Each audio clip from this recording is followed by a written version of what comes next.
लाइनच्युत है साबरमती एक्सप्रेस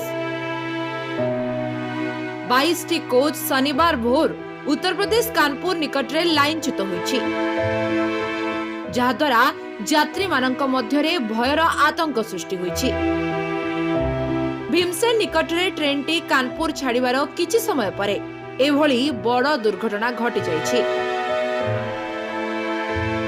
वाराणसी साबरमती अभिमुखे जाउथुबा एही साबरमती एक्सप्रेस रो 22 T coach शनिवार दिन एभଳି परिस्थिति रे पहुंची जाइछि।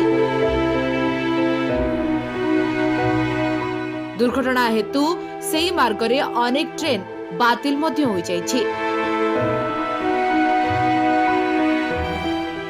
यात्री माने सोइथिबा अवस्था रे प्रचंड शब्द परे ट्रेन टी अटकी जाइथिला। भयंकर शब्द सुनी समस्त यात्री जाग्रत होई उठिथिले। हेले भाग्यवशतः ट्रेन रो 22 टी बगी लाइनच्युत होइथिबा सत्वे ए घटना रे केही भी आहत होई नाहंती। यात्री मानकु कानपुर को नेबा पई गोटिए बस मध्य से स्थान रे पहुंची जाइछि। साबरमती एक्सप्रेस ट्रेन दुर्घटना रे रेल मंत्री अश्विनी वैष्णव निजर प्रतिक्रिया मध्य देइथिले। से कहिसंती जे एहा एक षडयंत्र भଳି लागुछि। अश्विनी वैष्णव सोशल मीडिया प्लेटफॉर्म रे लिखिसंती जे साबरमती एक्सप्रेस रो इंजिन आज भोर 2:35 रे कानपुर निकट रे थिबा ट्रैक रे रखा जाइथिबा एक वस्तु को धक्का दे खसी पड़िथिला।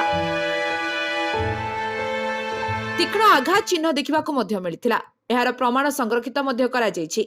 आईबी एवं यूपी पुलिस मध्य एहा उपरे काम करूछंती।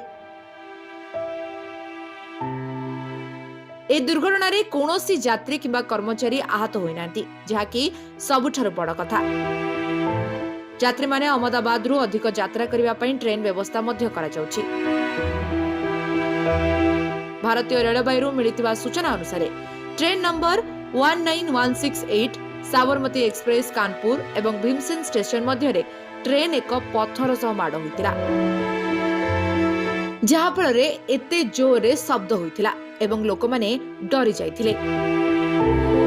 बाहानगा रेल दुर्घटना परठारु जेतेबेले भी यात्री माने ट्रेन रे यात्रा करूछंती एभଳି किछि घटना तांको मनरे ककुआ भय सृष्टि करूछि।